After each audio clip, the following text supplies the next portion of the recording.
আজকের ক্লাসে have had এবং হ্যাজের ব্যবহার নিয়ে আমরা কথা বলবো।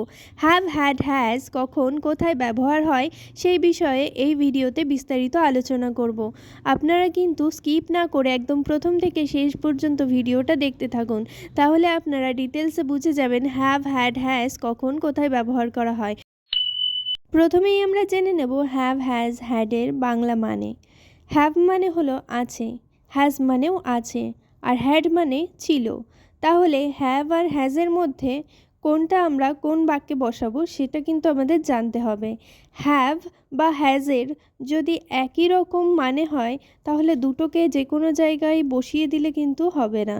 যে কোনো জায়গায় বসানোর আগে নিয়মটা জেনে নিতে হবে কোন বাক্যের কোন জায়গাতে কখন আমরা হ্যাভ বা হ্যাজ ব্যবহার করব। আর হ্যাড কিন্তু পাস্ট টেন্সে সমস্ত জায়গাতেই বসানো যায়, কিন্তু প্রেজেন্ট টেন্সে হ্যাভ আর হ্যাজকে বসাতে হয়। কিন্তু কখন কোন বাক্যে কিভাবে বসাবো সেটাই এবার শিখে নেব।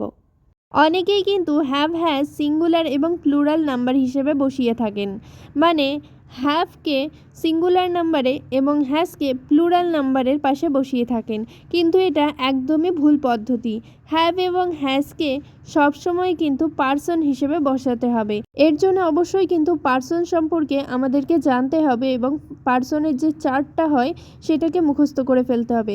এখানে আমি দেখুন পার্সনের চার্টটা দিয়ে দিয়েছি, আর যদি বুঝতে অসুবিধা হয় এই বিষয়ে একটা ভিডিও আগে থেকেই করা আছে, সেই ভিডিওতে গিয়ে আপনারা দেখে নিতে পারেন এবং তারপরে এই ভিডিওটা আবার দেখতে পারেন, অথবা এই ভিডিওটা শেষ পর্যন্ত দেখে নিয়ে পার্সনের ভিডিওটাও দেখতে পারেন। তো প্রথমে দেখে নেব হ্যাভ কোথায় বসে। আই, উই, দে এবং ইউ এর পরে হ্যাভ বসে। আর হ্যাজ বসে হি, শি, দ্যাট এবং দিসের পর। হ্যাভ এবং হ্যাজের সাথে প্লুরাল এবং সিঙ্গুলার নাম্বারের যে কনসেপ্টটা রয়েছে সেটাই এবার আমরা শিখব। তার আগে অবশ্যই আমাদেরকে জানতে হবে সিঙ্গুলার নাম্বার কাকে বলে আর প্লুরাল নাম্বার কাকে বলে।